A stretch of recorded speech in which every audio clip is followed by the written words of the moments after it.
Jésus. Merci d'être venu à cette deuxième session de ce deuxième jour sur l'éthique dans le ministère. Je crois que je suis déjà à ma 4e intervention. C'est cela? C'est cela? 3e? 4e. 4e intervention.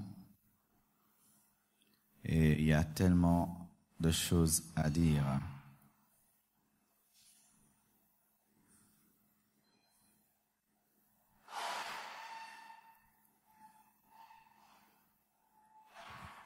Voici la première chose.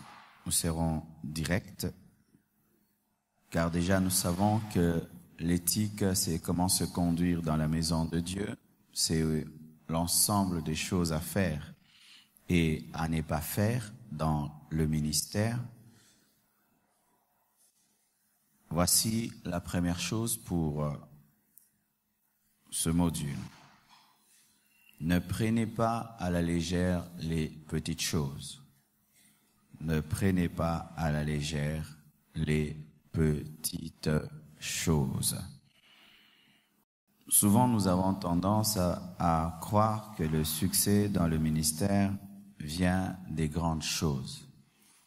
Souvent, nous pensons que les choses importantes sont les grandes choses. Ainsi, nous pouvons nous donner à respecter les grandes et à négliger les petites. Vous connaissez bien l'histoire d'Israël. Ils ont pu vaincre Jéricho, qui était une ville grande, barricadée. Mais lorsqu'ils se sont retrouvés devant une petite ville, Haï, ils ont échoué. Et cela nous enseigne que Dieu est très regardant aux grandes et aux petites choses. Ne prenez pas à la légère les petites choses. Là où tout le monde prend au sérieux les grandes choses, c'est celui qui va au-delà des grandes choses et qui commence à s'occuper des détails qui est excellent. Amen. Là où tout le monde prend au sérieux les grandes choses, et toi, au-delà des grandes choses, tu prends soin des petites choses, c'est alors que toi, tu excelles. D'ailleurs, la différence entre les hommes, c'est souvent dans des si petites choses. Amen. Nous avons tous des cœurs, tous des estomacs, mais tes yeux sont un peu différents. Ton nez est un peu différent. Et c'est ce qui fait la différence entre les hommes, des si petites choses. Jacques 3, verset 5. Jacques 3, verset 5 nous dit: de même, la langue est un petit membre, pas un grand membre, et elle se vante des grandes choses. Voici comme un petit feu peut embraser une grande forêt. Ce n'est pas un grand feu qui embrase une grande forêt, mais c'est un petit feu qui embrase une grande forêt. Ce n'est pas une petite chose qui va détruire ton ministère. Des fois, c'est une si petite chose qui détruira ton ministère. Prenez au sérieux les grandes et les petites choses. La langue est petite, mais la langue peut détruire ton ministère. Par ta langue, tu peux te créer des sérieux problèmes dans le ministère. Mais c'est une petite langue, mais qui peut brûler tout ton ministère. Cantique des Cantiques 2, verset 15 nous dit: prenez-nous les renards, les petits renards. Ils sont petits, mais la Bible dit qu'ils ravagent les vignes. Les renards sont petits, mais ils ont la capacité de ravager les vignes, car nos vignes sont en fleurs. C'est-à-dire que les vignes sont prêtes à porter du fruit, mais des tout petits renards viennent les détruire. Une grande vigne n'est pas détruite par des grands renards, mais des tout petits renards. C'est-à-dire des petits problèmes de caractère, des petits problèmes d'éthique, d'éducation sont capables de détruire le travail de Dieu, de détruire l'œuvre de Dieu, de détruire ce à quoi Dieu t'appelle. Et Lamentation 5, verset 18, confirme cela. Lamentation 5, 18, c'est que la montagne de Sion est ravagée. La montagne est grande. Mais quand on constate que la montagne de Sion est ravagée, c'est que les renards s'y promènent. C'est-à-dire que les renards sont capables de ravager une grande montagne. Amen. Hein? Ne prenez pas à la légère les petites choses. Il y a une émission que j'aime bien suivre sur Planète, c'est Air Crash. Vous connaissez Air Crash? C'est une émission où on aime bien étudier comment les avions se sont crashés. Et il y a des avions qui se sont crashés parce qu'il y avait un petit boulon. Un petit boulon seulement était négligé. On a seulement négligé de fermer une porte. On a seulement négligé le train d'atterrissage. Un petit truc, mais qui a fait tomber un avion et qui a tué des centaines de personnes. Ne négligez pas les petites choses. Je vais vous parler de quelques petites choses que souvent les serviteurs de Dieu négligent, des choses anodines qui paraissent simples pour nous, mais qui bloquent souvent le ministère. Je te donne un exemple. N'arrache jamais les micros des mains de celui qui te le donne. N'arrache jamais le micro des mains de celui qui te le donne. Papa, approchez, je veux vous montrer.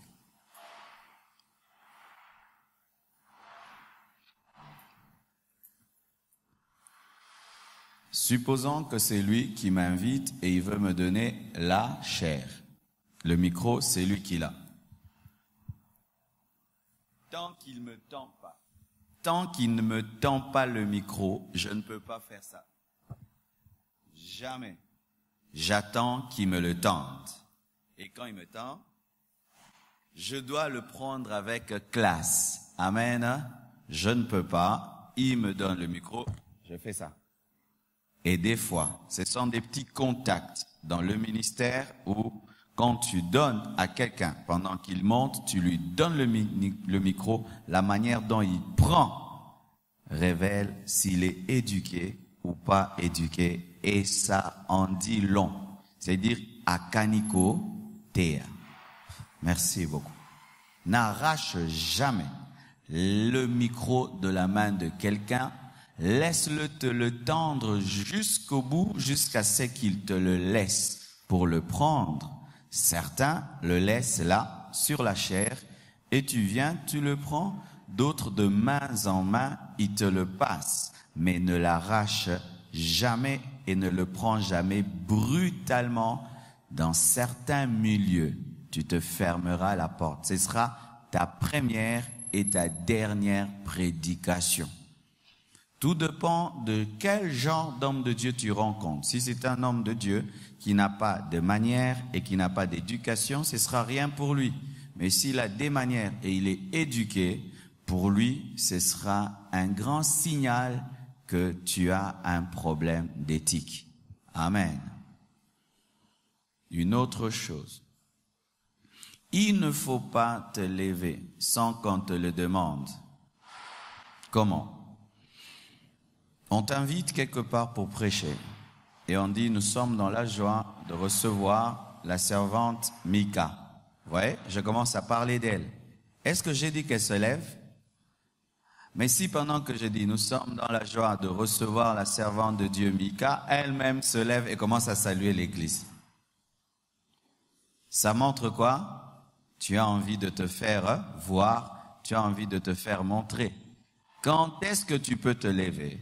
Nous sommes dans la joie de recevoir la servante de Dieu Mika. Elle va se tenir debout, nous voulons la voir. Là, tu te tiens debout. Et quand tu te tiens debout, ne dure pas debout. Amen. Tu te tiens debout et puis tu te rassois. Ne reste pas au-delà du temps. ce sera comme si c'est ce que tu voulais depuis longtemps. Amen. Une autre chose. Il ne faut pas enjamber et sauter les marches d'une estrade quand on t'invite. On te donne le micro. S'il y a 3 marches, tu mets tes pieds sur les 3. S'il y en a 4, tu mets sur les 4. S'il y a 5, c'est pas que tu sautes. Pourquoi? Tu veux vite arriver. Ça montre que tu es pressé. Osan lokoso ya mater. Et quand tu montes lentement et calmement. Tu ne montes pas trop lentement et tu ne montes pas trop vite comme si tu courais. Tu marches normalement. J'ai déjà vu quelqu'un à qui j'ai donné le micro, il a sauté les marches. Le temps que moi je m'approchais, lui a sauté. Ça fait très sale. Il ne prêche plus ici. Et il a fait les deux à la fois. Il a sauté et puis il m'a arraché aussi le micro. Ne saute pas les marches, ne cours pas non plus, marche normalement, tu es un serviteur de Dieu. Des petites choses, mais qui brûlent. La vigne. Lorsque tu prêches, évite de trop te gratter. Tu peux te gratter une fois, tu as la peau, des fois ça picote, la transpiration, le stress, des fois. Mais ne t'attarde pas en te grattant. Apprends à te gratter avec tact. C'est comme là quand j'ai parlé, j'ai eu un picotement au nez. Je fais seulement comme si je le touche, c'est tout. Mais c'est pas que je vais faire. Déjà ça c'est sale, c'est mauvais.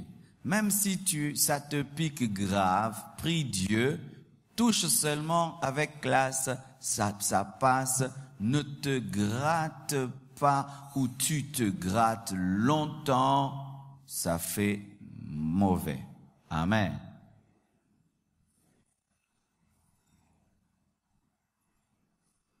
Lorsque tu es quelqu'un qui transpire beaucoup, rassure-toi toujours de t'essuyer. Amen. Si tu te connais, il y a des gens qui transpirent beaucoup, d'autres pas. Mais si tu sais que ta nature, c'est que tu transpires et que peut-être les papiers mouchoirs qu'on met dans les églises, quand tu transpires trop, quand tu utilises, alors ça te laisse des petits papiers sur le front. Amène ton bon mouchoir et essuie-toi de peur qu'on vraiment on voie un phoque ou vraiment quelqu'un qui de toutes parts est en train de transpirer. Ça fait pas beau, surtout dans les églises télévisées où l'image doit passer à la télé. Ça ne fait pas bien. Apprends des fois à t'arrêter de prêcher. Tu t'essuies pas aussi comme si tu te lavais après t'être lavé vraiment, mais avec tact, c'est important. Parce que des fois, quand quelqu'un prêche et il a trop transpiré, les gens sont distraits. Ils commencent à dire, mais qui s'essuie, non? Mais qui s'essuie? Alors des fois, même on t'amène des papiers mouchoirs, mais tu ne les touches pas, tu continues. Alors que les gens ne sont plus à l'aise de voir un prédicateur autant transpirer. Prends le temps de faire un break où tu t'essuies si tu es vraiment ces genres de personnes qui transpirent beaucoup. Amen. Évitez, pour les sœurs, lorsque vous prêchez, de vous taper à la cuisse quand vous prêchez. C'est un tic des femmes. Les femmes, quand elles parlent, des fois, elles aiment se taper pour dire que c'est sérieux ou bien insister sur quelque chose. Mais quand tu montes sur la chair, tu ne peux pas faire ça. Si tu veux dire que quelque chose est sérieux, cherche un moyen, mais ne te tape pas. J'ai vu une servante de Dieu qui s'est déjà tapée comme ça et ça fait bizarre à la chair. Une femme qui se tape dessus pour dire que c'est fort. Amen. Ne te tape pas lorsque tu prêches. Aussi, évitez de mettre les mains dans les poches quand vous prêchez. Dans certains milieux, c'est pas grave, un prédicateur qui prêche et qui met les mains dans les poches. Mais en Afrique, mettre les mains dans les poches, c'est un signe d'orgueil, de manque de respect. Alors si tu as cette tendance des fois quand tu prêches de mettre les mains dans les poches, apprends à te discipliner à ne pas mettre tes mains dans les poches.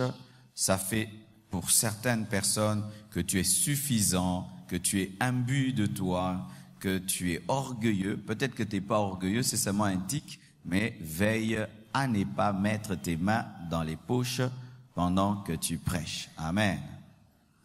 Si tu connais un grand prédicateur qui le fait, ne le suis pas. Il n'est pas Dieu. Amen. Parce que des fois, mais tel est un grand prédicateur, il le fait. Ben, c'est un homme. Il peut avoir ce défaut-là. Ne prenez pas tout. Amen. Évitez aussi, quand vous prêchez, de taper fort sur la chair. Amen. De taper fort. Père! Ne fais pas ça. Peut-être cette chair-là a un problème de clou. Ça peut tomber. Ou c'est une chair en vitre, tu vas te blesser. Ou même si elle ne tombe pas, c'est pas bien. Si tu veux insister, apprends à utiliser les mots, les phrases, pour insister sur les choses, pour attirer l'attention des gens, mais ne tapez pas sur la chair quand vous prêchez, surtout quand vous êtes invité chez autrui. Traitez celui qui vous invite, ne traitez pas celui qui vous invite comme un ami sans sa permission. Amen. Je t'invite à prêcher et puis tu commences à me parler devant les fidèles comme si je suis ton ami. Ce n'est pas bon. Si tu n'as pas encore avec un homme qui t'invite une relation très amicale, il t'invite seulement parce qu'il respecte ton don, ta grâce, prêche la parole. Ne fais pas voir aux gens que c'est ton ami. Mais si vous avez une relation d'amitié en dehors de la chair, tu peux le faire. Mais aussi, même quand tu le fais, ça ne doit pas être une manière de le diminuer devant le peuple qu'il dirige. Amen. Où tu amènes votre amitié à la chair, de sorte même à lui manquer du respect devant les gens parce que c'est ton ami. Amen. Vous avez des noms que vous vous donnez dans les secrets, tu commences à l'appeler de ce nom-là devant les gens. Ne le fais pas. Amen. Surtout si c'est un aîné qui t'invite, même s'il t'a donné son amitié, devant le peuple, tu n'en parles pas et tu ne le montres pas. Amen. Peut-être c'est un aîné, il t'aime bien, mais dans le secret, il te traite comme un ami. Quand tu es sur la chair, ne montre pas à ses fidèles que l'aîné là, il est mon ami. Non. Amen. C'est un manque d'éthique, car les fidèles peuvent être étonnés que ce jeune-là puisse traiter notre pasteur qui est né comme son ami, alors que lui peut l'accepter, mais le peuple ne l'accepte pas. Évitez de ridiculiser celui qui vous invite pendant que vous prêchez. Quelqu'un t'invite à prêcher, même si tu vois des choses qui ne sont pas bonnes, si tu as des reproches à lui faire, tu lui en parles. Je ne dis pas que quand tu vas prêcher quelque part, ta prédication ne doit pas toucher celui qui t'invite. Amen. Non, ça doit. Je suis content, par exemple, le pasteur Mbambi, quand il a parlé du repos, je me suis retrouvé, je suis content, ce sont des choses que Dieu m'a toujours dit, mais quand lui le dit encore, j'ai dit, oh Seigneur, vraiment il faut que je le fasse. Je ne dis pas dans ce sens, parce que lorsque tu prêches la parole, tu prêches à tout le monde, même à celui qui t'invite. Mais je parle des choses que tu connais bien et que tu pourrais lui dire personnellement, mais tu choisis seulement lorsque tu es devant tout le monde, maintenant pour lui faire des reproches publics, de manière claire et directe pour l'humilier, afin que toi tu paraisses grand et lui petit, ne le fais jamais. Parce que tu ne sais pas ce que cet homme-là deviendra demain. Il peut devenir de loin plus grand que toi. Amen, hein? Aussi, évitez de vous chamailler avec quelqu'un en pleine chair. Tu es en train de prêcher, pendant que tu prêches, quelqu'un peut dire, non, tu mens, faux, archi faux, fils du diable. Maintenant, tu vas dire, toi, tu m'appelles fils du diable. Toi qui es en train de prêcher à une centaine de personnes, tu te concentres sur une seule personne. Du coup, tu la valorises. Amen. Hein? Lorsque, pendant que tu prêches, il y a quelqu'un qui proteste, qui a un mauvais comportement ou qui ne se soumet pas à ton autorité, laisse les protocoles, le service qui est tout autour, s'en occuper. Ce n'est pas à toi, pendant que tu prêches, tu fais à la fois le protocole, la sécurité et tout le reste. Amen. Évite de t'habiller de sorte à distraire l'auditoire. Évite de te coiffer de sorte à distraire l'auditoire. Lorsque tu t'habilles, ça doit être un habillement qui ne distrait pas les gens qui t'écoutent, et tu dois tenir compte aussi de la culture du lieu. Tu peux voyager dans un endroit, il y a un certain habillement qui convient à Kinshasa, mais ailleurs ça ne convient pas. C'est pourquoi des fois il faut étudier les mœurs des endroits où tu te trouves pour t'adapter à leurs mœurs. Quand je suis allé au Botswana, je m'habillais veste, cravate, je prêchais. Mais j'ai remarqué toute l'église a été habillée simplement. Même le pasteur, simplement. Et puis j'ai dit, mais comment vous ici, vous ne portez pas les vestes et tout là? Elle dit, ici, pasteur, les vestes, vraiment ça, on porte ça trop rarement, quoi. Ah bon? Alors quand tu vois, tu t'habilles trop en veste, ils ont du mal à causer avec toi parce que pour eux, les vestes, ce sont les ministres, les politiciens qui les portent. Alors il faut que tu sois comme eux. Et j'avais remarqué, on est allé dans une fête, il y avait des très belles voitures, très chères, mais quand j'entre dans la salle, les gens sont habillés simplement. C'est leur culture de s'habiller simplement. J'ai commencé à prêcher en jean, en basket, en polo, et le contact est passé, ils me cherchaient, on causait. Amen. Donc cela aussi est important, ton habillement. Tu vas prêcher dans une église très très pauvre, tu t'habilles très très bien, c'est pas bon. Amen. C'est pas bon. Tu vas prêcher à des gens pauvres, vraiment pauvres de pauvres. Toi, tu t'habilles, tu brilles. Non, non, non, non, non. Amen. Hein? Tout cela est important. C'est pourquoi vous remarquez certains évangélistes, lorsqu'ils arrivent au Congo, ils prêchent avec votre habit, n'est-ce pas? S'il prêche dans un endroit, il porte les boubous. On lui donne un boubou, il prêche en boubou. Si vous aimez les chemises traditionnelles, un peu ceci, il porte ça. Il s'habille comme vous pour que vous sentiez qu'il est votre frère. Et c'est une bonne stratégie. Amen. De ne pas trop attirer l'attention sur ton vêtement. D'ailleurs, vraiment, ça, j'aimerais dire, si dans le ministère, au-delà de ta prédication, les gens te collent une image, ah lui il s'habille grave, il s'habille bien, je trouve que c'est une distraction. Ah, je vous assure, vraiment faites un effort dans le ministère, que lorsqu'on parle de toi, on parle seulement de ce que tu prêches. Mais si on parle de toi, on ajoute aussi, ah c'est un sapeur, hein, vraiment la chaussure là, vraiment c'est déjà une grande distraction, vraiment sortez de cet esprit des Congolais, amen, hein, de cet esprit des Congolais où l'habit a une très grande place. Habillez-vous de manière classique et simple. On sait que tu t'habilles simple, tu t'habilles bien, tu concordes bien tes couleurs et tout, mais que ce soit pas que tu es vraiment donc quand les gens rentrent à la maison, ils parlent de ta prédication et de ta chaussure, ils parlent de ta prédication et de ta veste, ils parlent de ta prédication et de ton pantalon. Ah ça vraiment, ne soyez pas ce style d'homme de Dieu là. Ça c'est bas, très très bas. Très bas, amen. Hein? Est-ce que tu connais la chaussure de Billy Graham? C'est l'un des plus grands évangélistes des États-Unis. Qui connaît sa chaussure? Qui connaît sa veste? Qui connaît sa chemise? Qui connaît la chaussure de Verneau ou tout le reste? Les grands hommes de Dieu ne sont pas dans ces choses-là. Quand tu vois un homme de Dieu tomber dans des distractions, maintenant des griffes, des distractions, des voix, des habits, sache que lui et Dieu quelque part là, ça ne va plus bien. Amen. Hein? Vraiment, veillez à ne pas être comme ça. Veillez à ne pas être ça. Même si c'est aujourd'hui la mode où un prédicateur peut s'habiller makasi, il prend une photo et les gens commentent makasi, makasi, makasi, makasi, makasi, obomi, obomi, obomi. Ah non, non, non. Que Dieu sauve le Congo. Amen. Hein? Vous êtes la nouvelle génération pour changer ça. Amen.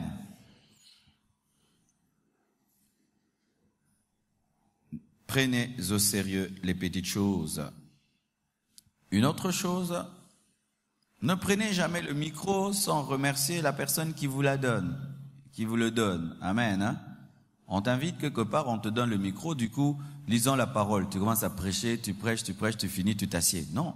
Remercie le Seigneur d'abord parce que c'est Dieu qui a fait que tu prêches, mais remercie aussi celui qui t'invite, honore-le. Remercie aussi le peuple et puis commence à prêcher. Ça te coûte combien de minutes? Tu peux faire tout cela en 1 minute. Rien qu'une simple minute peut faire de toi un mal poli. rien qu'une minute, la première minute là, tu as seulement négligé de saluer, de remercier, et tu parais mal poli. Même si cette personne t'invite 1000 fois, dis toujours merci. Amen. Dis toujours merci. Deuxième chose, il faut avoir le plaisir de rendre compte spirituellement et financièrement. Il faut avoir le plaisir de rendre compte spirituellement et financièrement. Lorsque vous lisez Jean 17, Jésus-Christ rend compte à son Père alors qu'il est encore vivant.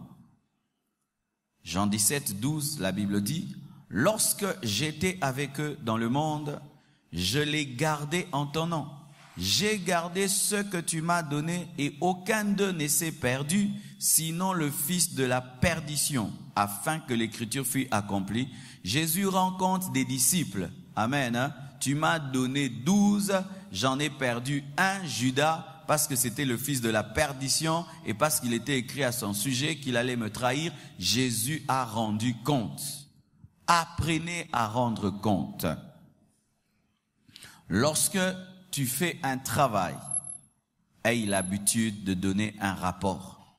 Lorsqu'on te confie de l'argent, aie l'habitude de rendre compte de ce que tu en as fait. Amen. N'aie pas l'habitude de prendre l'argent, mais jamais tu ne dis ce que tu en fais. Peuple de Dieu, vous m'avez donné 40 000. Avec les 40 000, on a acheté ça à 10 000, ça à 2 000, ça à 3 000. Il en est resté 5 000 que nous avons mis dans tel endroit. Là, tu seras un bon pasteur. Amen. Mais lorsqu'il n'y a pas de transparence dans la manière dont tu gères les choses, tu auras un problème de confiance. Apprenez à rendre compte. Dimanche, nous allons rendre compte pour ces plafonniers. Nous vous avons demandé de l'argent le mercredi et voilà, les plafonniers sont là. Nous avons eu de votre main 1600 $. Nous avons complété autant, mais nous trouvons que ça ne suffit pas. Nous voulons en ajouter encore. Qui vont donner? Amen. Avant de demander, tu rends compte avant de demander. Mais si tu ne fais que demander, tu ne rends pas compte, les gens n'auront pas confiance. Amen. On t'envoie dans un voyage missionnaire, ne reviens pas seulement, tu dis c'était bien. Rends compte. Je suis allé dans cette église, il y avait 100 membres, Dieu a permis qu'on travaille, il y en a maintenant 200. Il y a eu tel problème et tel problème. Voici telle chose est arrivée et telle chose a manqué. Il faudrait que ça vienne de toi. Il ne faut pas qu'on te dise, c'était comment? Il faudrait que ça vienne de toi, que tu aies l'habitude. Des fois même, quand nous rendons compte ici, il y a des gens qui se gênent. Pasteur, pourquoi tu nous rends toujours compte de l'argent?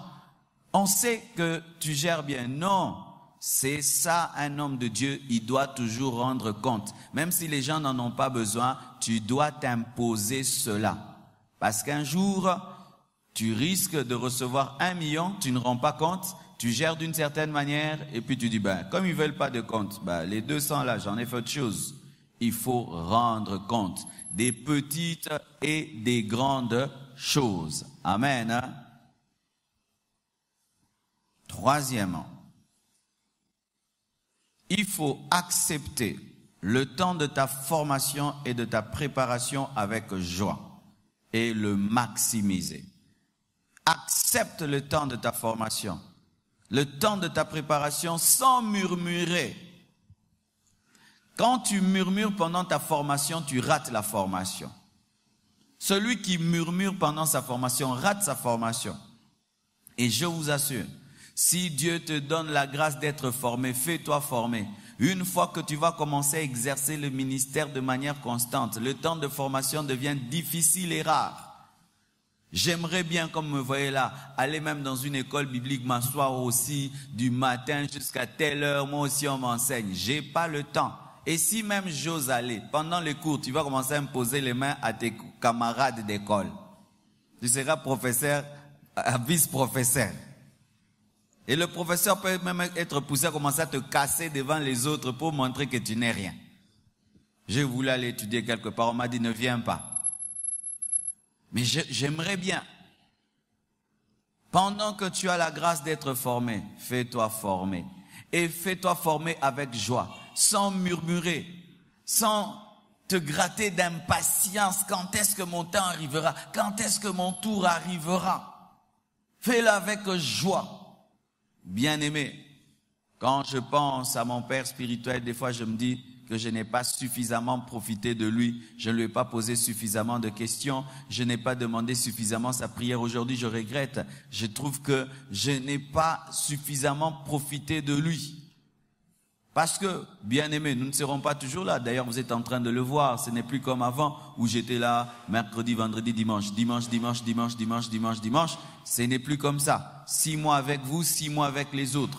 Et peut-être ce sera prochainement 3 mois avec vous, 9 mois avec les autres. Et puis 1 mois avec vous, 11 mois avec les autres. Et puis peut-être, je ferai comme Papa Dalo, je vous donne l'église, moi aussi je m'en vais.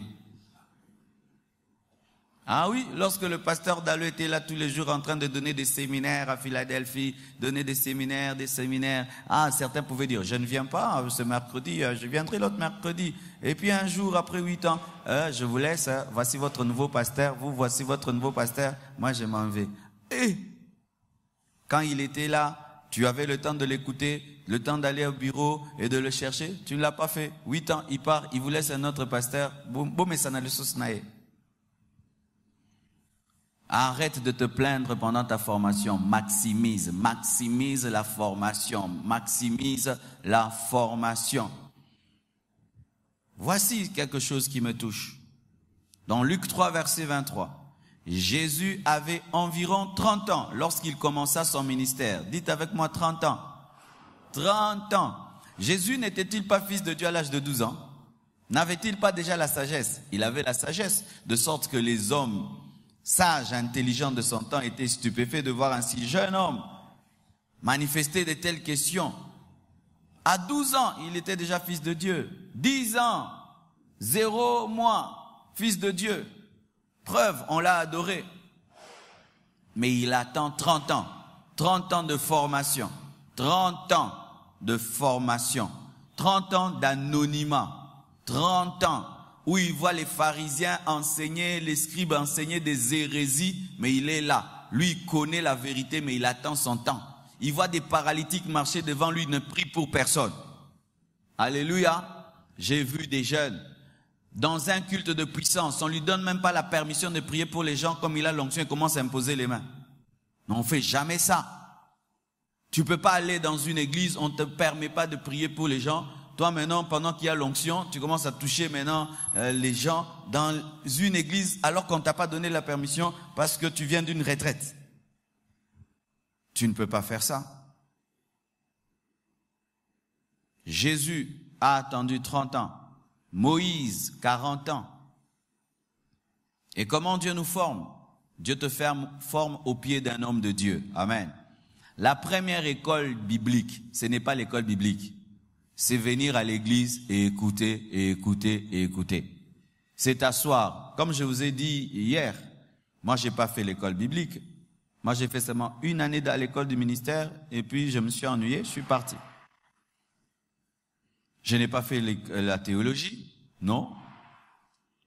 Pendant 4 ans, je me suis assis au pied d'un grand enseignant de la parole qui avait une onction d'enseignement, mais lui-même aussi n'a pas fait l'école biblique.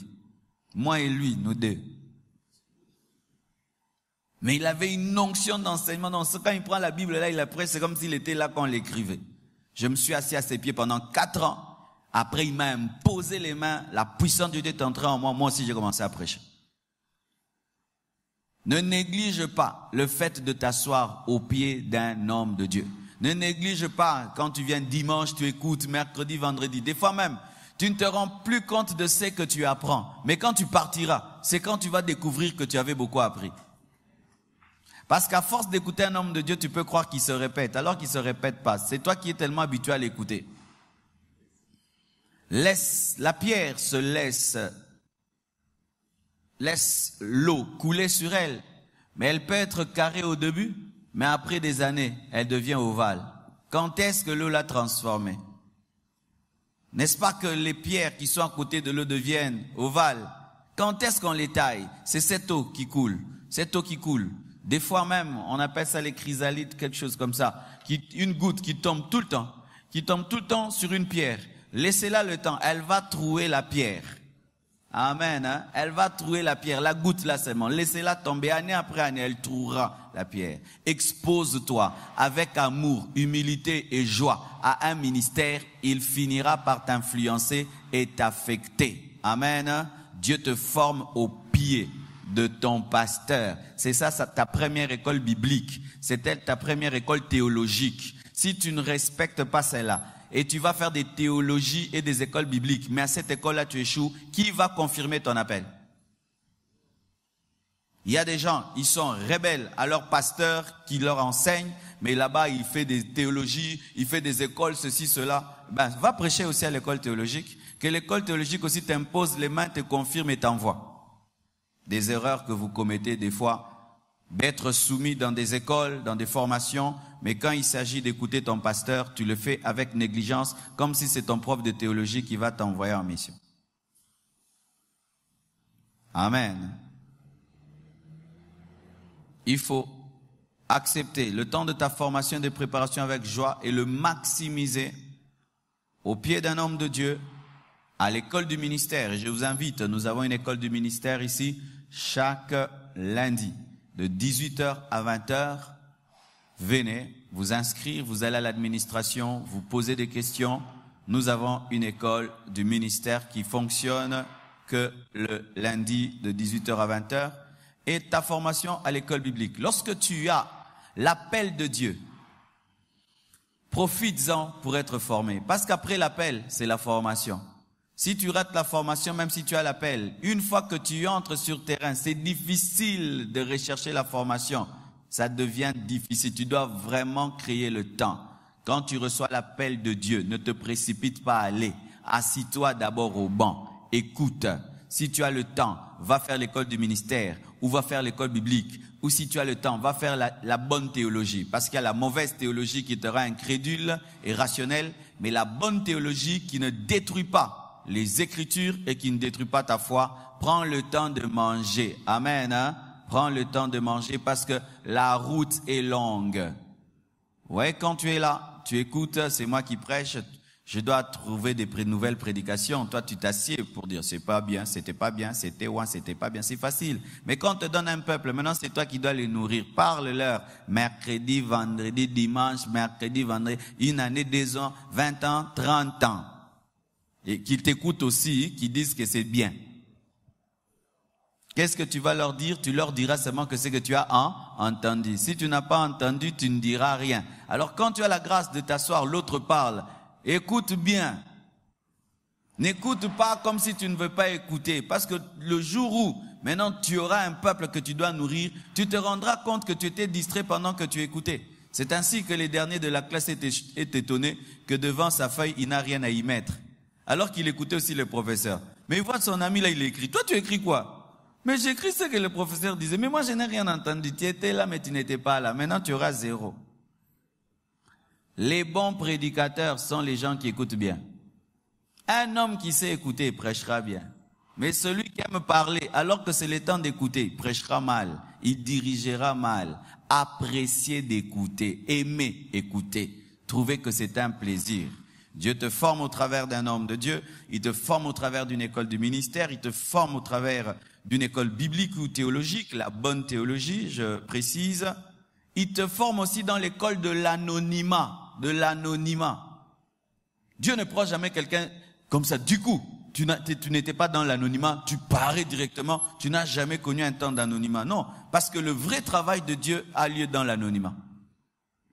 L'enfant est formé dans l'anonymat, dans le sein de la mère. C'est là que Dieu te donne le cœur, il te donne le rein, il te donne tout. Et puis tu sors. Pendant 9 mois, Dieu cache le travail qu'il fait. Amen. Hein? Quand il a fini, il fait paraître ça.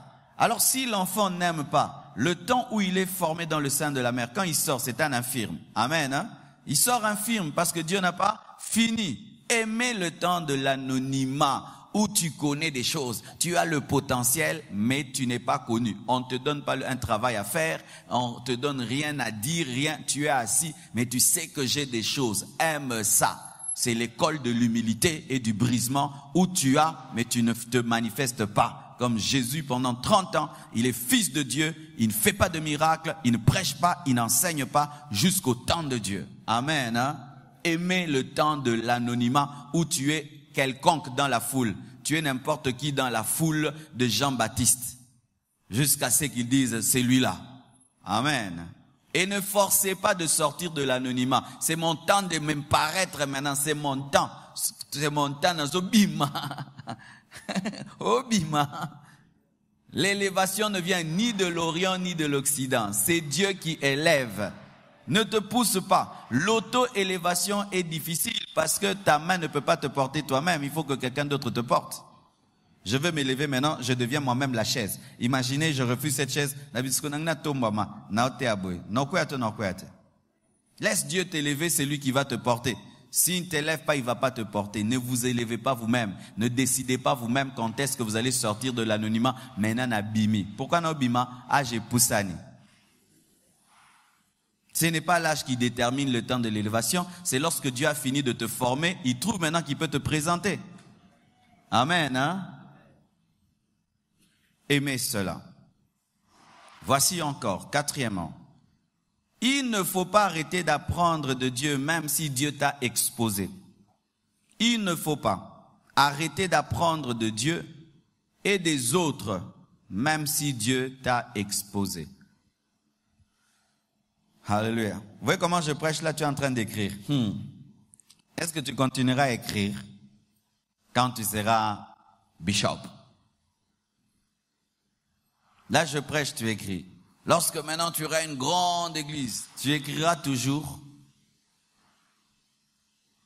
Le royaume des cieux appartient aux enfants et à ceux qui les ressemblent. Et s'il y a une qualité que les enfants ont, c'est l'enseignabilité. Amen.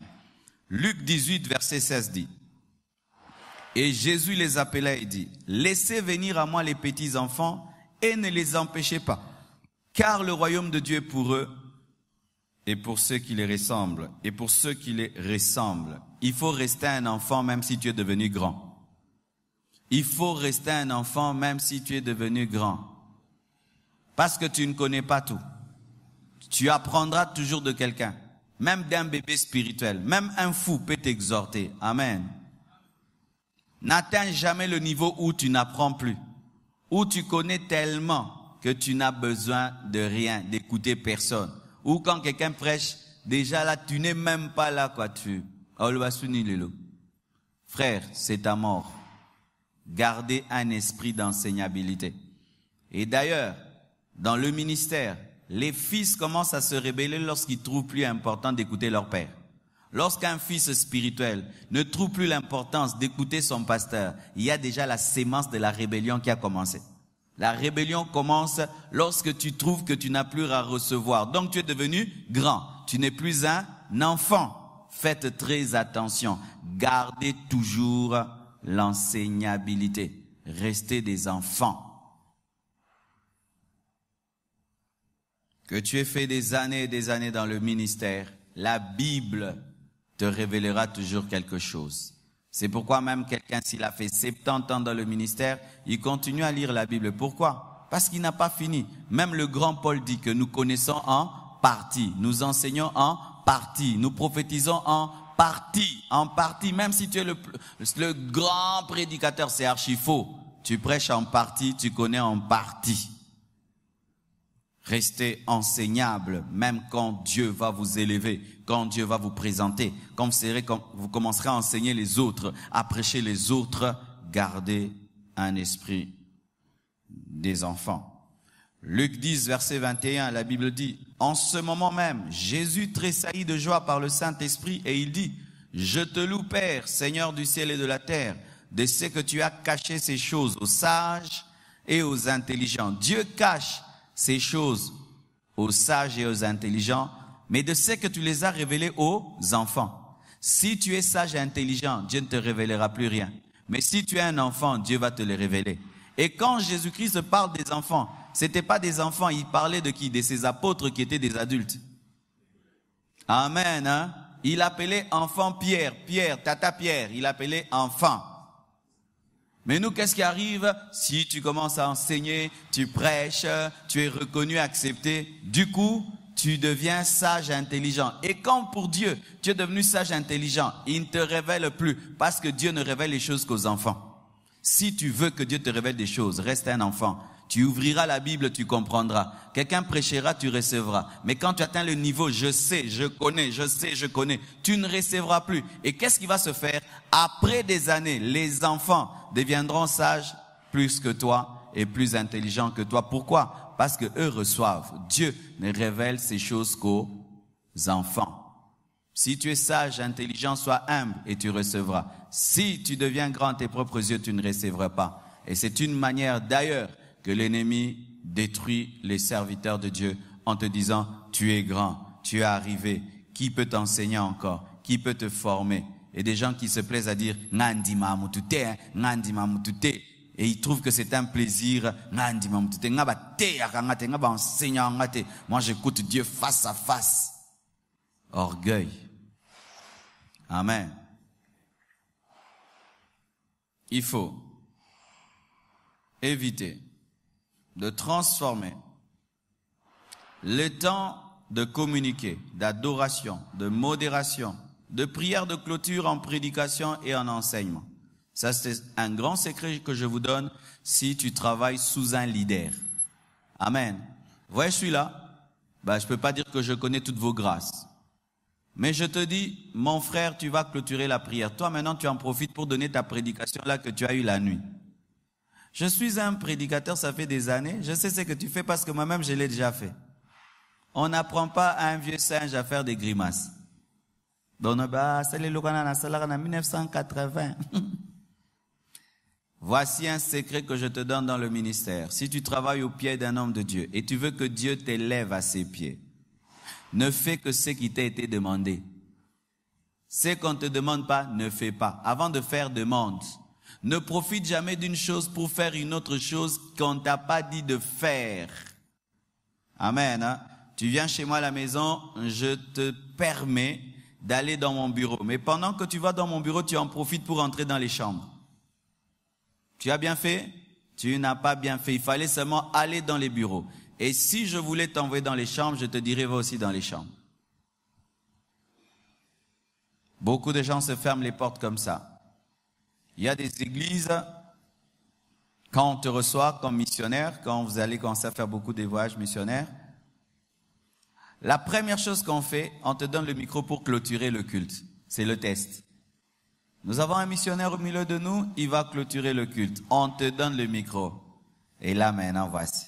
Si tu as l'éthique, Seigneur, merci pour la parole d'aujourd'hui. Bénis le retour de tes enfants. Au nom de Jésus, soyez bénis. Que Dieu bénisse votre départ, votre arrivée. Amen. Tu rends le micro. Celui qui te donne le micro, il sait que tu es un homme de Dieu. Il sait aussi que tu as la parole. Mais tu ne l'as pas profité pour prêcher, te faire voir. Tu lui as rendu. Ça le touche. Mais si quand il te donne, Père, au nom de Jésus, comme il est écrit, Abraham avait dit, et ceci, comme tu l'as dit à Abraham, parce que les gens commencent à acclamer, hey, toi tu enchaînes, tu te prends 20 minutes là, mais les yeux fermés. Et puis, amen, que Dieu vous bénisse. Craquin. Le diable combat mon appel, tu manques d'éthique, ce sont les renards qui brûlent ta vie. On te donne la modération. C'est comme ici à la compassion. Les gens qui modèrent à la compassion, ils savent prêcher, mais je ne leur dis pas de prêcher. Quand on te donne la modération à la compassion, tu salues les gens, tu fais la prière d'ouverture, tu mets les gens à l'aise, tu t'assieds, même si tu sais prêcher, tu t'assieds, tu ne prêches pas. Si tu prêches, tu révèles les Mukusa. Comme tu es les Mukusa, va te faire soigner. Jusqu'à ce que tu seras guéri, alors tu viendras prêcher. On te donne de chanter. Chante seulement. Ne viens pas nous donner des enseignements sur l'adoration et sur la louange. Le jour qu'on aura besoin que tu nous enseignes sur la louange et l'adoration, on t'invitera, on te donnera 1 heure du temps. Frère, enseigne-nous la louange et l'adoration. Beaucoup de musiciens ont commencé à chuter quand? On vient dans ton concert pour adorer, tu commences à nous enseigner, et après, fini. Reste dans tes limites. Ne déplace pas la borne. Amen. Hein? On te donne le communiqué. Ne prêche pas dans les communiqués. Donne le communiqué, tu t'arrêtes là. Amen. Ne transformez jamais les temps de communiquer, d'adoration, de modération, de prière de clôture en prédication et en enseignement. Fais ce qu'on te demande. Ecclésiaste 3, verset 7 dit ceci. Il y a un temps pour déchirer, un temps pour coudre, un temps pour se taire et un temps pour parler. Il y a un temps pour se taire, un temps pour parler. Les choses sont là, mais c'est le temps de te taire et tu te tais. Amen. Hein? L'occasion est là, c'est le temps de te taire. Tu te tais, mais il y a ça. Il y a un temps pour se taire, un temps pour parler. Amen. Tu as invité dans une conférence. Il y a un orateur qu'on dit principal. À lui, on donne 1 heure du temps. Et à toi, on donne 10 minutes. Respecte tes 10 minutes et descends. Amen. Hein? Ne va pas au-delà. Il fait un temps, il y a un prédicateur qui est venu des États-Unis. On nous a mélangé avec lui pour prêcher. Lui, on lui a donné 2 jours, des heures et des heures. Nous, on nous a mis, je crois, à 5 le même jour. On vous donne, je crois, 20 minutes avec un chrono devant. Prêche pendant 20 minutes, assieds-toi. Amen. Hein? Ne va pas là maintenant pendant qu'on te donne 20 minutes. Tu dis pourquoi lui 1 heure? Non, déjà quand on t'invitait, on te disait 20 minutes. Tu as accepté de prêcher 20 minutes. Pourquoi maintenant quand tu arrives sur la chair, maintenant tu veux changer? Un manque d'éthique. Amen. Hein? On t'invite prêcher, prêche. On t'a pas demandé de faire les services des offrandes. Amen. Tu vas dans une église, on te donne de prêcher. Après, l'Esprit me dit de faire l'offrande. Ne fais pas ça. Amen. Hein? S'il t'a dit, dis à celui qui t'a invité avant de prêcher. L'Esprit m'a dit, est-ce que je peux? Ah oui, ça va. Le pasteur m'a permis de. Mais c'est pas qu'on t'invite prêcher et après, tu improvises une offrande. Non, maintenant, tu vas faire l'offrande de l'achat de la parcelle. Tu vois maintenant, tu vas improviser quelque chose, tu ne connais pas le calendrier, le programme de l'église, et tu vas demander une chose qui est déjà achetée au Simbi Touche. Amen. Hein? Une autre chose. Il ne faut pas bâtir ton ministère sur les sangs des autres. Il ne faut pas marcher sur les cadavres des autres pour bâtir ton ministère. Je répète, il ne faut pas bâtir ton ministère sur le sang des autres ministères. Il ne faut pas marcher sur les cadavres des autres serviteurs de Dieu pour bâtir ton ministère. Il ne faut pas détruire le ministère de l'autre pour t'élever. Ou tu détruis une église et puis tu commences une église. Tu prends des fidèles ailleurs et puis tu les amènes chez toi. L'autre est en train de pleurer, toi tu es en train de louer Dieu pour la croissance numérique. Ne faites jamais ça. Amen. Hein? Ne fais jamais pleurer un serviteur de Dieu pour bâtir ton ministère. À moins que Dieu l'ait frappé. Comment? Il dévie dans la doctrine, il commence à vivre dans le péché, il commence à prêcher des hérésies et Dieu prend son peuple, il l'amène ailleurs. Oui, ça arrive. Amen. Où une église devient tellement mauvaise et le peuple de Dieu quitte cette église pour aller ailleurs. Mais ce n'est pas que toi tu dois te réjouir qu'il y ait des problèmes dans d'autres églises pour récupérer leurs fidèles. Ne fais jamais ça. Surtout pas à ton pasteur. Amen. Hein? Ne le fais pas, ni à un autre pasteur et surtout pas ton père spirituel où tu bâtis une église sur les pleurs de ton pasteur, tu bâtis une église sur le sang et le cadavre de ton pasteur. Tu le fais, c'est la malédiction à vie. Même si ça grandit, même si ça réussit, la réussite et la croissance n'est pas toujours le signe de l'approbation divine. Notre problème c'est ah bon? Mais il y a des fausses églises, des simba. Vrai ou faux? La foule et la croissance d'une église n'est pas toujours le signe que Dieu est d'accord. C'est nous les hommes qui regardons à l'apparence. Dieu suit le principe. Quelqu'un peut se rébeller, il amène des fidèles et puis l'église grandit. Ah non, Dieu l'a justifié. Ah bon? C'est la foule qui justifie. Ce n'est plus la parole de Dieu. Ainsi, nous avons des races de rebelles, des rebelles, des rebelles. Quand tu commences une assemblée, vérifie toujours que tu n'as pas bâti ton église sur le sang d'un autre. L'autre, voyez ces enfants comme ils chantent là. Maintenant tu viens ici, tu prêches, tu vois comment la chorale chante bien, tu veux les avoir.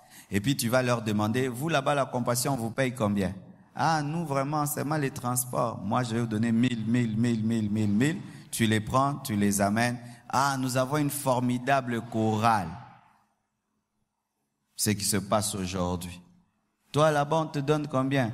Ah, moi, on me donne rien. Ah, ici, si tu viens chez moi, je vais commencer à t'acheter une maison, je vais te donner une voiture. Il part. Ça, c'est l'église. Ça, c'est le ministère. Ça, c'est servir Dieu. Ne faites jamais ça. Amen, hein? Même si on vous acclame. Au dernier jour, vous n'aurez aucune récompense. Aucune récompense. Amen.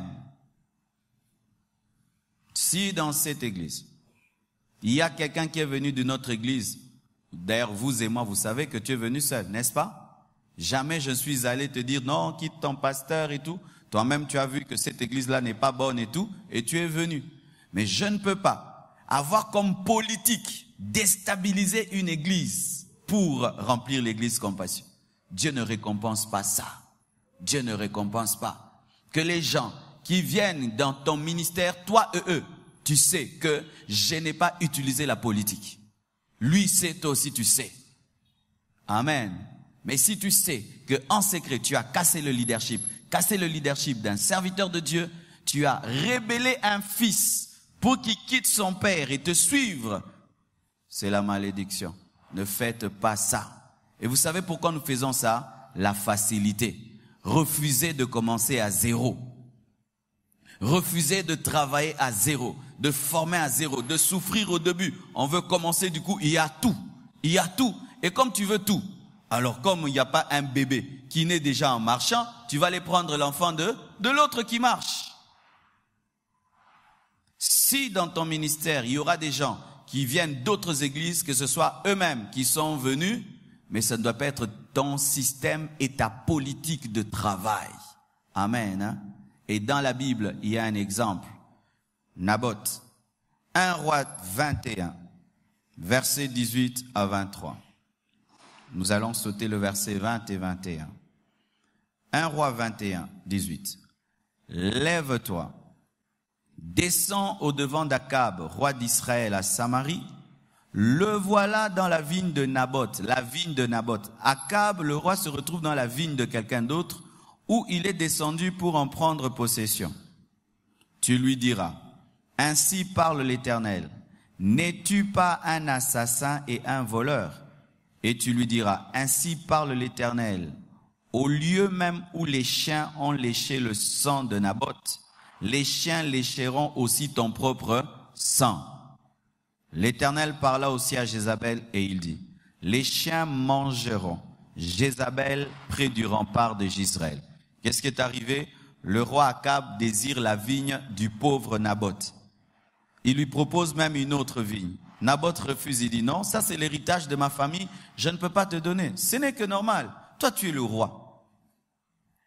Il rentre chez lui malade, triste. Sa femme Jézabel lui dit, pourquoi toi le roi tu es triste? Il dit non, j'ai demandé à Naboth sa vigne et je lui ai proposé une autre, il refuse. Ah, mais toi tu es le roi, tu peux prendre cela. Et on tue Naboth pour sa vigne. Et après avoir tué Naboth, voilà que le roi Akab vient fièrement dans la vigne, le prophète Élie vient.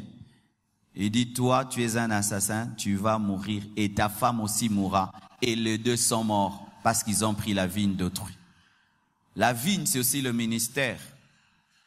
Même quand demain tu auras un grand ministère, aujourd'hui l'église grandit, je peux venir, je trouve un autre pasteur, il commence l'église à côté, il a 100 membres, ses collaborateurs souffrent encore à côté de lui. Et puis moi je viens, frère, viens, tu chantes bien, toi tu prêches bien, venez, venez, je vais te donner ça, je vais te donner ça. Tu fais comme le roi Akab, tu vas tuer Naboth. Ce n'est pas parce que tu as une grande église que Dieu écoute tes prières plus que celui qui a une petite église. Naboth était petit, mais il a tué Akab qui était grand. Est-ce que vous comprenez ce que je dis? Même un pasteur qui a 3 membres, tu n'as pas le droit de le blesser. Amen. Parce que nous considérons les ministères quand c'est grand. Ah, mais c'était une petite église là, une petite église qui est morte. Hein? Ah bon? Donc Dieu appelle un serviteur de Dieu pour tuer un autre. Est-ce que Dieu fait la guerre contre Dieu? Un appel qui détruit un autre appel n'est pas un appel. À moins que l'autre appel était un faux appel. Amen. Mais un appel qui détruit un vrai appel n'est pas un appel. Parce que Dieu ne travaille pas dans le désordre. Dieu ne peut pas t'appeler pour détruire mon appel. Et Dieu ne peut pas m'appeler pour détruire ton appel. Dieu ne peut pas appeler l'église Compassion pour détruire une vraie église qui est à côté. Non, Dieu ne peut pas faire cela. C'est pourquoi quand tu sers Dieu, tu dois être honnête avec toi-même sur la croissance de ton église. Quelles sont les stratégies que tu mets en place pour que ça grandisse? Si c'est charnel, si c'est politique, c'est le chant de Naboth. Naboth pleurera et Dieu te frappera. Amen. Hein? C'est pourquoi un conseil qui lui est similaire, et je crois peut-être je vais m'arrêter là. Il faut éviter de faire du chemin de la facilité une stratégie. Il faut éviter les raccourcis dans le ministère. Éviter les raccourcis dans le ministère. Éviter de faire du chemin de la facilité une stratégie. Où tu n'aimes que des choses faciles. Faciles. Là où il faut endurer, non. Évite cela. Ça va t'amener des sérieux problèmes. Car celui qui fait des raccourcis est toujours court-circuité. Amen, hein? Évite les chemins faciles. N'est-ce pas qu'il est écrit dans Matthieu 7, verset 13? Entrez par la porte étroite, car large est la porte, spacieux est le chemin qui mène à la perdition, et il y en a beaucoup qui entrent par là. Amen. Le chemin étroit, les gens ne l'aiment pas parce que c'est difficile, mais le chemin spacieux, beaucoup l'aiment parce que c'est la facilité. Mais Dieu te conseille de choisir le chemin étroit. Amen. Cette église a commencé avec 3 personnes. Dieu me parle, et puis on est avec Guy. Et Guy travaillait avec le pasteur Dominique Ngoï. Il était en ce temps-là son coiffeur. Et puis je parle à Guy. Dieu m'a dit que tu travailles avec moi, mais il faut que tu en parles à ton pasteur. Je suis allé voir le pasteur Dominique Ngoï pour lui dire que Dieu m'a dit de travailler avec Guy. Et Guy n'était pas en ce temps-là important dans l'église. Il coiffait son pasteur. Il a dit, c'est bon, pas de problème, allez-y. J'ai pris Guy et j'avais gagné au Seigneur Olivier Malengo. C'était parmi mes premiers convertis. Et Tite, qui était son ami, on est allé dans un salon. On a commencé à prier dans ce salon. Nous 4, on priait, on priait. Les gens nous entendaient prier dans un salon. Ah, vous priez ici. Quel jour? Tel jour. Les gens viennent, ils s'ajoutent. Mercredi, mercredi, mercredi, mercredi, mercredi. Ah, le salon devient petit. On commence à sortir dehors. Et puis ça devient petit. On déménage, on prend un grand salon double chez une maman à Luangue qui nous prête ça. On fait maintenant d'éveiller le vendredi. Mercredi, on jeûne. Et les gens entendent la nuit des gens qui prient des délivrances. Les gens viennent, ils viennent. Et on avait atteint, je crois, maximum, si je me trompe, 100 personnes. Et maintenant, il fallait commencer l'assemblée. Et pendant ces temps-là, on cotisait déjà pour acheter les chaises blanches. Mais on n'avait pas un endroit. On va, on cherche. Et on trouve une famille qui avait une parcelle quelque part. Il y avait de l'herbe partout. Dieu me dit ici, on se cotise pour payer la garantie. Mais on n'a même pas l'argent pour toler. Mais on paye quand même, là où il y avait des herbes, des murs détruits, cassés. C'était un chantier. Et puis Dieu me dit, ces gens sont trop nombreux pour commencer l'église. Tu t'imagines, tu veux commencer l'église, tu n'as que 100 membres, et puis Dieu dit que c'est beaucoup. J'ai dit, maintenant, comment je vais faire? Je vais les chasser. Il dit, non, ne les chasse pas. Va là où ils ne peuvent pas te suivre. Parce que certains sont venus voyant que c'est une jeune église. S'ils sont là dès le départ, ils vont se positionner. Facilement, ils auront des postes.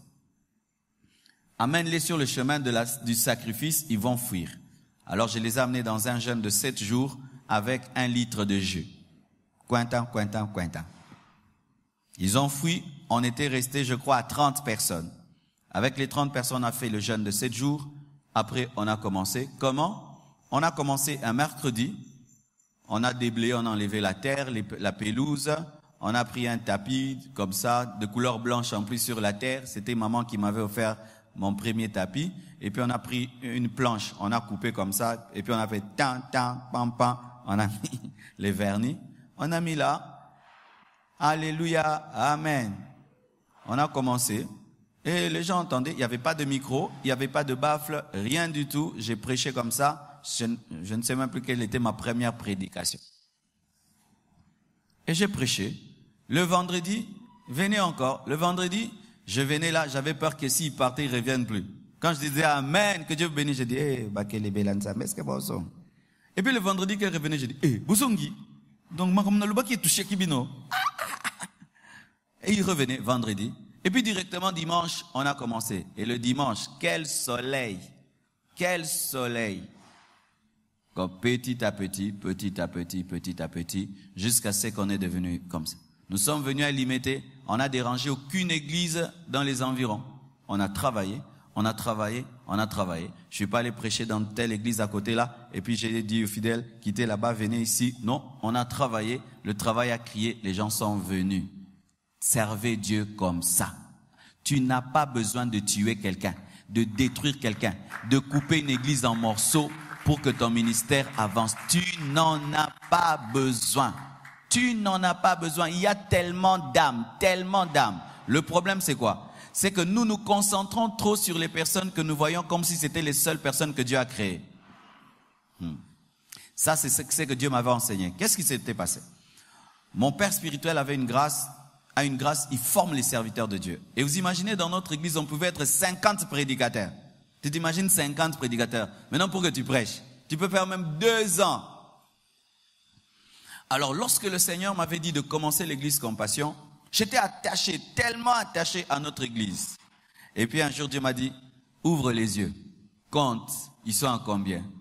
Pendant que les gens priaient, moi je les comptais. 1, 2, 3, 200 personnes. J'ai dit, nous nous tuons sur 200 personnes. Nous tous, on veut être prêcher ces 200 personnes. Et puis Dieu me dit, mais tu peux commencer une œuvre en moins d'1 année. Tu auras plus de 200 personnes. Et j'ai senti que je pouvais. Et oui, la Compassion en moins d'1 année avait déjà dépassé 200 personnes. Ça grandissait tellement que les gens s'asseyaient sur des pierres, sur des briques.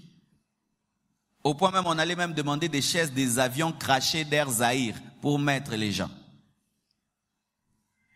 J'ai compris que frères, sœurs, souvent, ce qui t'amène à prendre des fidèles d'une église, prendre les fidèles, c'est la paresse. La paresse. Tu refuses de former. Tu refuses la souffrance de prendre quelqu'un à zéro, de lui apprendre, de le corriger. Il fait les choses mal, tu supportes, tu patientes, il fait les choses mal, tu supportes, tu veux pas. Tu veux déjà quelque chose, Dieu fait. Il sait prêcher, il sait ceci, il sait cela. Quel honneur il y a. À moins que il ait prié dans une église, le pasteur a dévié, la doctrine a changé. Là, Dieu peut prendre une telle personne, l'enlever d'une mauvaise église et l'amener dans une bonne. Mais tu prends quelqu'un d'une église bonne pour une bonne église. Non. De bonne église à bonne église. On quitte une mauvaise église, un mauvais leadership, une mauvaise doctrine, un pasteur qui vit dans le péché et on va dans une bonne église. Mais quelqu'un te fait quitter une bonne église avec un bon pasteur, craignant Dieu, prêchant bien ça veut dire quoi? Ça n'a pas de sens. À moins que peut-être il y a un déménagement. Tu priais dans une église là-bas, Mongafula, maintenant vous déménagez, vous êtes à Limité, il y a un problème de transport. Oui, ça se comprend, proximité. Mais s'il n'y a pas ça, ça n'a pas de sens. Et c'est ce qui divise les églises de plus en plus. Amen. Hein? Donc lorsque tu penses commencer l'église, ne vois personne, vois-toi seulement. Point. Amen. Tu feras un bon ministère. Mais quand tu commences l'église, tu dis, je prendrai celui-là de là, et puis celui-là de là-bas, et puis celui-là de là-bas et de là-bas. Quand tu commences, c'est la vigne de Naboth. Amen. Hein? Il faut éviter. le chemin de la facilité. Accepte la porte étroite. Pour finir, il faut éviter de travailler comme si Dieu n'avait appelé que toi. Évite de servir Dieu comme si tu es le seul appelé de Dieu du monde. Une maladie qui arrive maintenant dans le monde entier, c'est une maladie. Il faut éviter de travailler comme si Dieu n'avait appelé que toi. 1 Roi 19, verset 14. Il répondit, « J'ai déployé mon zèle pour l'Éternel, le Dieu des armées, car les enfants d'Israël ont abandonné ton alliance, ils ont renversé tes autels et ils ont tué par l'épée tes prophètes. Je suis resté moi seul et ils cherchent à m'ôter la vie. » Élie dit quoi? Je suis resté moi seul. Mais Dieu lui répond au verset 18. Mais je laisserai en Israël 7000 hommes, tous ceux qui n'ont point fléchi les genoux devant Baal et dont la bouche ne l'a point baisé. Alors que Élie pensait qu'il était le seul prophète, Dieu voyait 7000. Ne sers jamais Dieu comme si tu es le seul qui le craint. Amen, hein? Comme tous les autres ne craignent pas Dieu, c'est toi qui es le monopole de la crainte de Dieu. Tout le monde prêche mal, c'est toi qui sais prêcher. Tout le monde n'a pas l'onction, c'est toi qui as l'onction. Tout le monde ne peut pas guérir les malades, c'est toi qui peux guérir. Tout le monde ne peut pas délivrer, c'est moi qui peux délivrer. Tout le monde ne sait pas moi. Tu as le syndrome d'Élie. Ne sers pas Dieu comme si tu étais le seul appelé. Sers Dieu sachant que Dieu a aussi appelé d'autres comme toi, qu'il y a aussi d'autres qui ont l'onction comme toi, d'autres aussi qui écoutent Dieu comme toi, d'autres aussi que Dieu utilise comme toi, d'autres aussi qui l'aiment comme toi.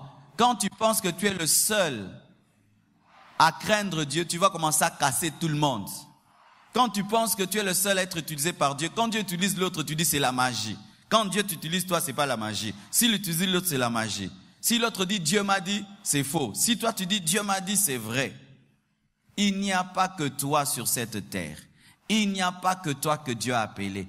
Il n'y a pas que toi qui as l'onction. Il n'y a pas que toi qui comprends la Bible. Il n'y a pas que toi que Dieu aime. Il n'y a pas que toi qui as une alliance spéciale avec Dieu. Dieu a aussi 7000. Le chiffre 7 est le chiffre de la perfection. C'est-à-dire, tu ne peux imaginer combien de personnes ont aussi l'appel de Dieu comme toi. Soyez humbles. Que Dieu vous bénisse abondamment. Prions le Seigneur.